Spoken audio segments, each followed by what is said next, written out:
docteur donc yow ma ñëw ci beneen question gynécologue la donc da ngay faral di def consultation donc femmes yi dinañ ñëw vers vous instant bi nan nga gisee conséquences yi nga xamante ne astuces yooyu noonu ñu ngi koy utiliser par les femmes est-ce que di nga ci am ay patientes yu bëri yuy souffrir ci ay ci yooyu.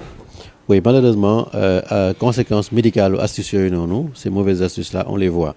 Parce que, en fait, sur le plan médical, le vagin, c'est une voie d'administration des médicaments. Le vagin, comme am na garab yoo xam ne mën nga ko naan am na garab yoo xam ne mën nga ko def sa bët collier mën nga def sa bakken mën nga def sa nopp mën nga def sa der mën nañ la piqûre mën nga def sa fi ngay demee cabinet donc vagin aussi day jël garab parce que muqueuse vaginale ni mu mel ak vascularisation am na garab yoo xam ne soo ko dugalee day dugg dans le sang. N'est-ce pas? Et donc il y a même certains médicaments mën nañ la wax mën nga ko jël soit par voie orale ou par voie vaginale donc de toute façon vagin voie d'administration médicament la or produit yi ñuy utiliser dafa am ci biir de toute façon principe actif parce que si les femmes là l'utilisent même si c'est pas bon dans tous les cas dinañ ci am dina am action bu ñu ci recherche même su nekk action bi baaxul ou bien c'est très éphémère le Xemela par exemple ou la craie qu'ils utilisent Maya tu vends la craie dinañ si xuloo après. ah xaw ma de gis naa la nga jaay craie.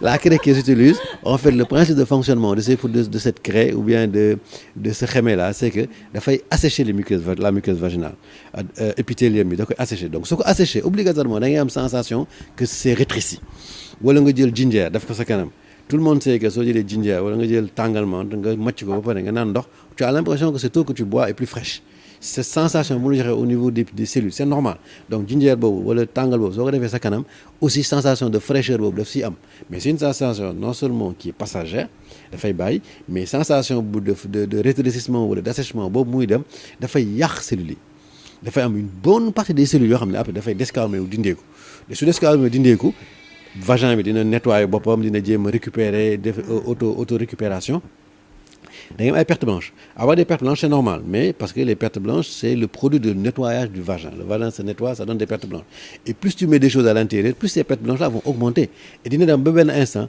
la capacité bi cellules vaginales yi am de se réparer ou de se réparer tu vas tellement les mettre sous tension que duñ mën ci réparer.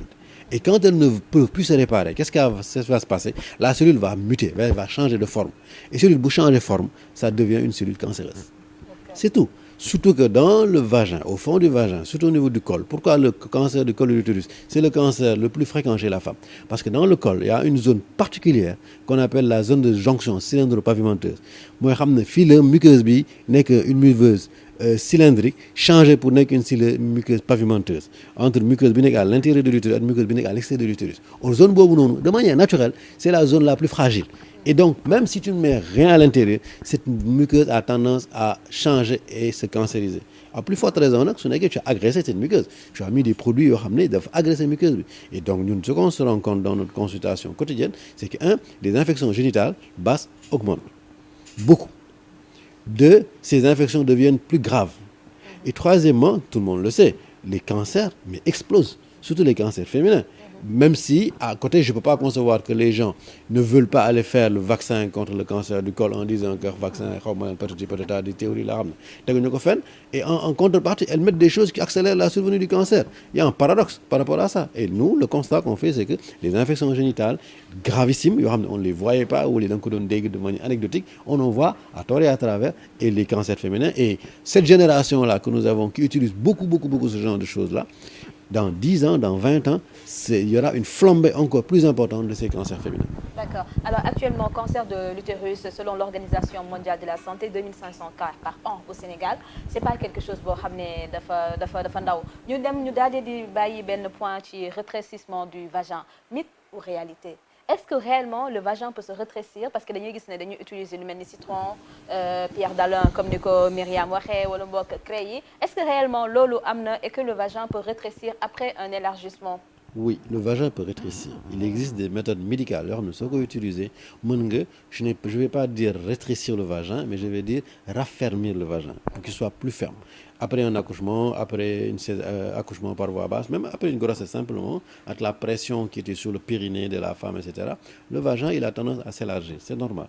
Le vagin, c'est un muscle. Or, on sait que tout muscle qui travaille grandit. Si vous avez des muscles, que ce soit des abdominaux ou des biceps, tu fais de la musculation. Tu fais de la musculation, ça grandit. Donc, le vagin, on peut le muscler. c'est un muscle qui est creux boo xam ne doo ko muscler les parois vont s'épaissir à telle enseigne que l'intérieur dafay rétrécir.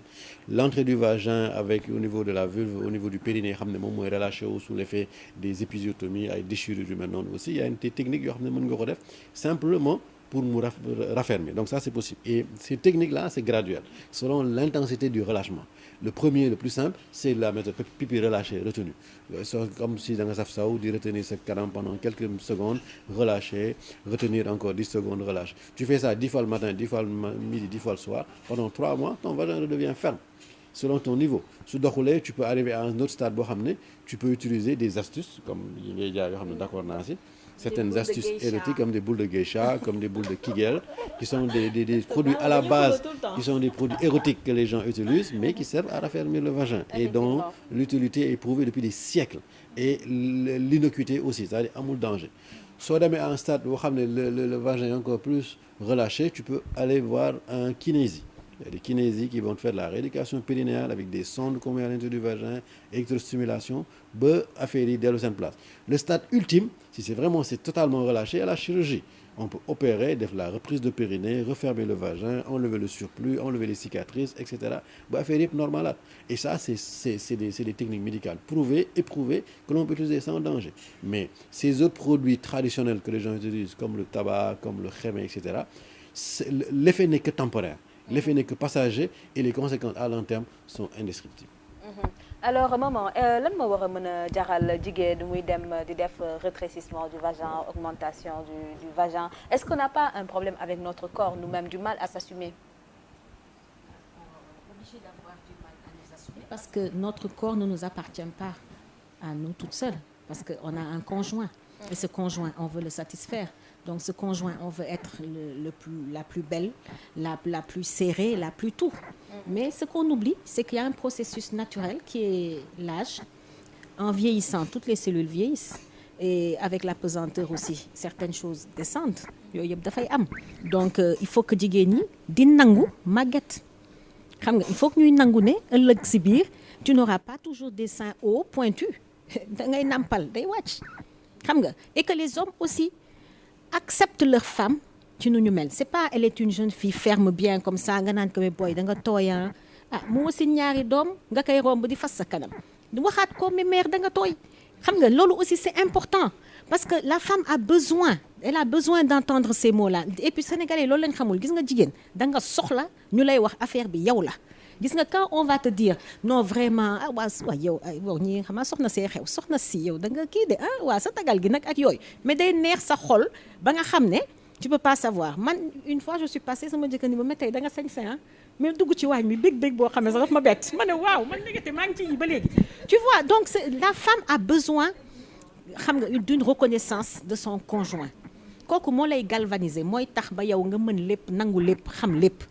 C'est important mais les hommes duñ ko def xam nga da ngay nekk ci oto ànd ak sa jëkkër bu defee nii gis ay xale yu baax di romb muy def nii di leen suivre bu paree koj leen ci rétroviseur yow yaa ngi toog madame a ngi toog à côté fas kanamam di mel nu ne xam nga aussi yooyu yëpp ce sont les hommes quoi ñooñu sonal. Donc il faut qu'ils nous acceptent et s'ils nous acceptent comme nous sommes nous allons nous accepter. Xam nga doo toog ba xaaju guddi nga fay lampe pour simil sa kii gaaw solo sa tëdd pour waa ji bañ a gis ne ton ventre est flasque ou bien tu as des vergetures partout wala yu mel noonu xam nga et c'est ce qui se passe actuellement. Il y a des femmes yoo xam ne man j'ai une amie nee na ma du ma simmeeku mukk sama kanamu jëkkër ma ne ko comment tu fais mu ne ma damay xaar ba dugg si biir mbaaj bi ma simmi sama yëre ma ne ko yow sonn nga il t'accepte comme tu es toogal nga ne ko nii laa mel et j'étais pas comme ça. Elle a été fraîche, elle a été qui mais au fil des ans c'est normal. Fan nga gis màggetu 90 ans bu baax. Il faut que l'âge fasse son travail. Il faut qu'on s'accepte. Maya ne sera pas toujours comme ça. Tu es resplendissante. Mais dans 40 ans, 50 ans, mais ça va doo tal sax sa greffage bi. Doo ko tal parce que tu auras d'autres choses, tu auras des enfants, des petits-enfants, tu auras un autre statut. Il faut que nous acceptions nu ñu mel. Comme qu'on s'accepte. D'abord avec nos imperfections parce que nul n'est parfait amul nit bu yàlla sàkk mu parfait gannaaw suñu yonent